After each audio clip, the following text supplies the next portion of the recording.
இப்போ வந்து ஷாக்னா என்ன? Shock is give us systemic hyper shock is given as a systemic hyperfusion. These are caused by the reduction of the output and mainly effect of the circulation.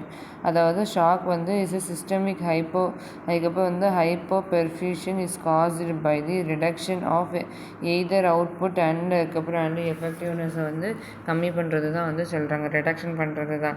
இப்போ வந்து hypotension ஆகி அதுக்கப்புறம் டிஷ்யூக்குள்ளே போய் அதுக்கப்புறம் hypotension BP வந்து கம்மியாகி டிஷ்யூக்குள்ளே போகுது. அந்த டிஷ்யூக்குள்ளே போய் அதுக்கப்புறம் வந்து டிஷ்யூ ஹைப்போபெர்ஃபியூஷனாக மாறுது, செல்லுலார் ஹைப்போக்சியான்னு வருது. அதுக்கப்புறம் ரிவர்சிபிள் இன்ஜுரி வருது.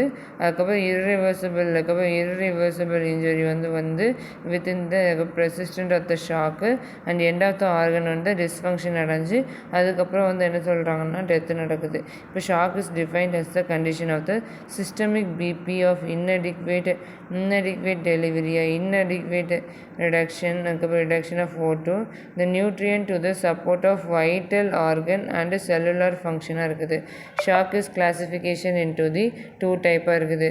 ஒன்று வந்து ப்ரைமரி, அதுக்கப்புறம் வந்து அதுக்கப்புறம் வந்து இனிஷியல் ஷாக்குன்னு சொல்லுவாங்க, செகண்டரி ஃபைனல் ஷாக்குன்னு சொல்லுவாங்க. எத்தியாலஜி பற்றி பார்க்க போகிறோம். எத்தியாலஜியில் வந்து the shock is classified into 3 type இருக்குது. Hypovolemic shock, septic shock, cardiogenic ஷாக்குன்னு இருக்குது. இதில் வந்து primary shock the shock has அதுக்கப்புறம் வந்து neurogenic basic of the pain இந்த சைக்கோட்டிக் ஃபேக்டர் ஆஃப் வாஸ்குலர் சிஸ்டத்தில் வந்து ஒரு பெயின் அதெல்லாம் வந்து இதை கண்டெயின் பண்ணுறது. செகண்டரி ஷாக்னா வந்து தீஸ் ஆர் அக்கரிங் இந்த சம்டைம்ஸ் வந்து இன்ஜுரி 24 hours லேட்டருக்கு அப்புறம் வந்து இது பண்ணுவாங்க. இப்போ நெக்ஸ்ட்டு வந்து என்ன சொல்கிறாங்கன்னா hypovolemic shock is occur due to the rapid reduction of the blood. இந்த பிளாஸ்மா லெவல் தான் வந்து ஹைப்போவாலமிக் ஷாக்குன்னு சொல்லுவாங்க.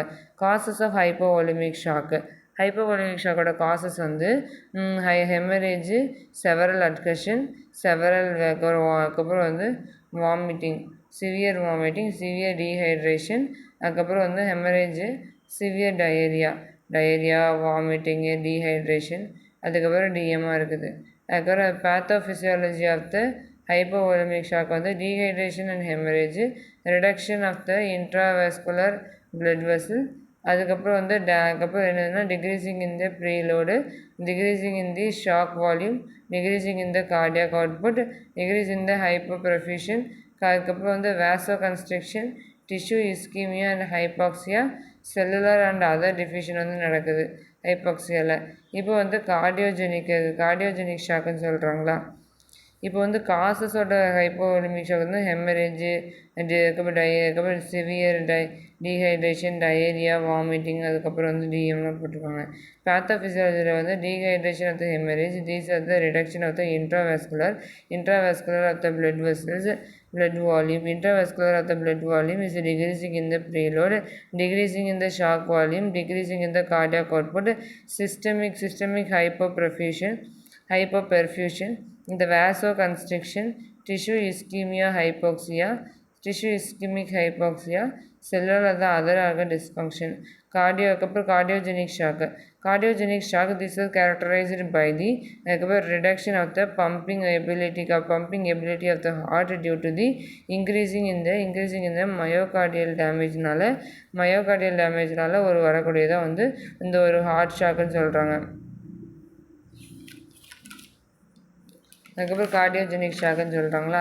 இப்போ வந்து கார்டியோஜெனிக் ஷாக் வந்து based on MIA, cardiomyopathy, pulmonary embolism, அதுக்கப்புறம் பீட்டா பிளட் ஓவர்டோஸு, அதுக்கப்புறம் வந்து கால்சியம் சேனல் பீட்டா பிளட் ஓவர்டோஸாக இருக்குது, அதுக்கப்புறம் வந்து கால்சியம் சேனல் பிளாக்கர் ஓவர்டோஸாக இருக்குது.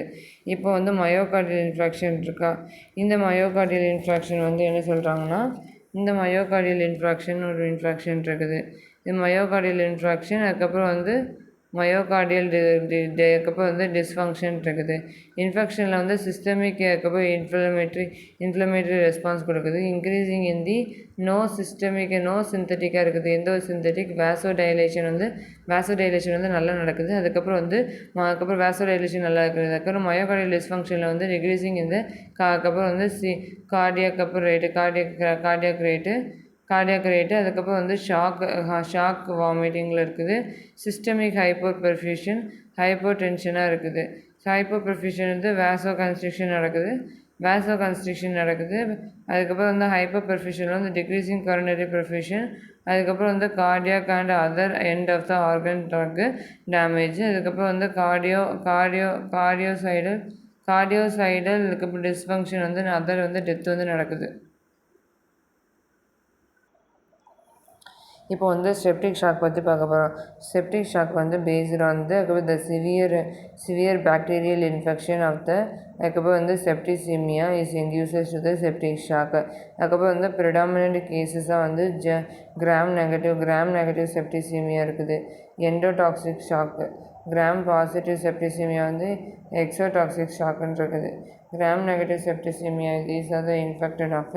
அதுக்கப்புறம் வந்து இன்ஃபெக்ஷன் வித் இது ஈக்குவலி அண்ட் அதுக்கப்புறம் வந்து இது இருக்குது.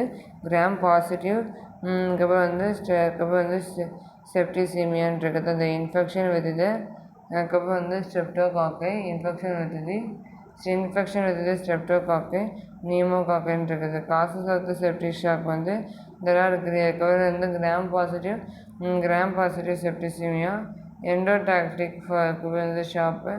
அதுக்கப்புறம் வந்து என்னென்னா ஃபங்கல் செப்டிக்காக இருக்குது. பேத்தோஃபிசியாலஜியில் வந்து அதுக்கப்புறம் வந்து ப்ராங்கியல் டிஸ்ஃபங்க்ஷன்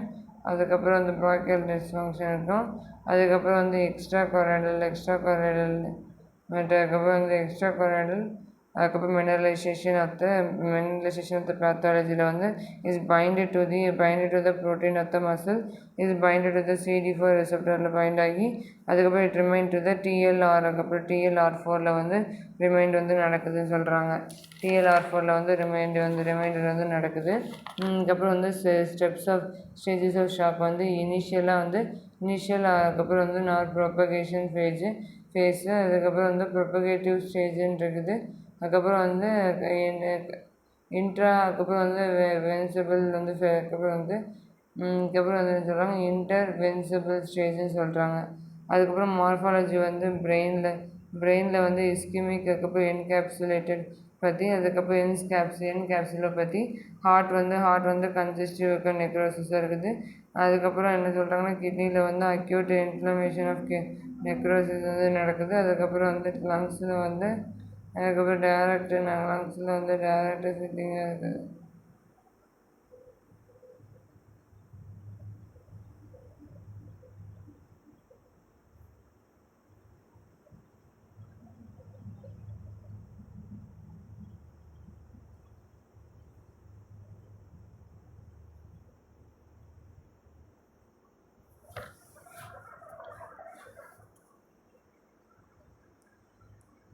மார்ஃபாலஜி ஆஃப் ஷாக்கில் வந்து பிரெயின், ஹார்ட்டு, கிட்னி, லங்ஸு அதுக்கப்புறம் வந்து haemorrhage these are the adrenal gland லிவருன்னு இருக்குது. கிளினிக்கல் அதுக்கப்புறம் வந்து அதுக்கப்புறம் வந்து clinical presentation of the shock வந்து these are altered to the maintaining of the status is increasing in the sweating and dehydration. Clinical properties வந்து ஸ்வெட்டிங், டீஹைட்ரேஷன் அதுக்கப்புறம் வந்து ரெடியூஸ் அல்சர் அண்ட் இம்போர்ட் அதுக்கப்புறம் என்சைம் ப்ரெஷர், லோ பிளட் ப்ரெஷர்னு இருக்குது. டெம்பரேச்சரில் வந்து இருக்குது. அதுக்கப்புறம் வந்து என்னென்னா டயக்னாஸ்டிக் ஆஃப் த ஷாக் வந்து ஹிஸ்ட்ரி டேக்கன் வந்து நடக்குது. ஜென்ரல் அண்ட் ஃபிசிக்கல் எக்ஸாமினேஷன் நடக்குது. அதுக்கப்புறம் வந்து வைரல் ஸ்மூத்தராக வந்து இருக்குது. லேப் டயக்னோசிஸ் வந்து CBCD பண்ணலாம், பயோகெமிக்கல் டெஸ்ட் பண்ணலாம், எல்சிஜி பண்ணலாம், செஸ்ட் எக்ஸ்ரே பண்ணலாம். அதுக்கப்புறம் வந்து பிளட் கட்டிங் பண்ணலாம். அதுக்கப்புறம் வந்து கார்டியாக் அதுக்கப்புறம் என்சைம் அனாலிசிஸ் பண்ணலாம், ஆக்டிவேஷன் பிளட் வந்து பண்ணலாம்.